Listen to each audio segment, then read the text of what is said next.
আয়করের ঊর্ধ্বসীমা কি পাল্টাবে? মধ্যবিত্ত কি একটু স্বস্তি পাবে? মূল্যবৃদ্ধি নিয়ন্ত্রণে কি নেওয়া হবে বিশেষ পদক্ষেপ?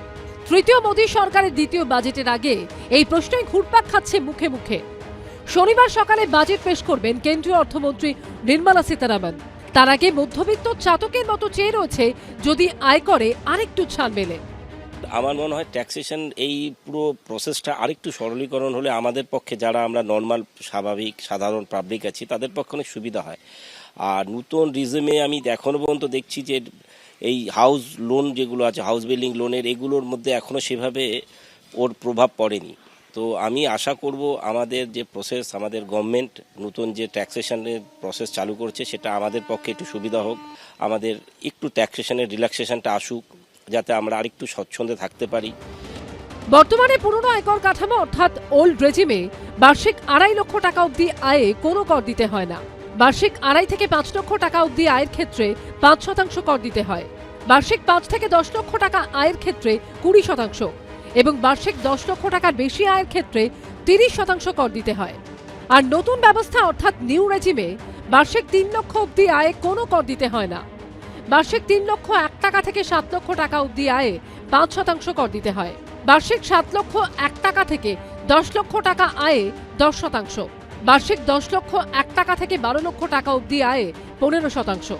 12 লক্ষ 1 টাকা থেকে 15 লক্ষ টাকা অবধি আয়ে 20% এবং বার্ষিক 15 লক্ষ টাকার বেশি আয়ে 30% কর দিতে হয়। যারা ধরুন নিম্ন আয়ের গ্রুপ, যারা তাদের ক্ষেত্রে নিউ ট্যাক্সেশন ঠিক আছে, কিন্তু যারা মোর দ্যান 10 লাখ তাদের ক্ষেত্রে দেখা যাচ্ছে ডিডাকশনটা একটা বড় ফ্যাক্টর হয়ে দাঁড়াচ্ছে। ডিডাকশনটা যদি না পায়, দেখা যায় তাদের নিউ ট্যাক্সে গেলেও অনেকটা ট্যাক্স দিতে হবে, বার্ডেনটা বেড়ে যাবে। ট্যাক্স লেভেলটা যদি আপনার 1 থেকে যায়, তাহলে বার্ডেনটা বাড়ছে। পিপিএফ এবং হাউসের ইয়েটা যদি ছাড় হয়, তাহলে এটা আরও ভালো হয়।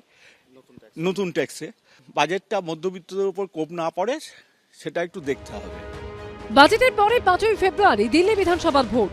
বছরের মাঝামাঝি বিহার বিধানসভার নির্বাচন হওয়ার কথা। তার আগে কি জনমোহিনী বাজেটের পথে হাঁটবে মোদী সরকার?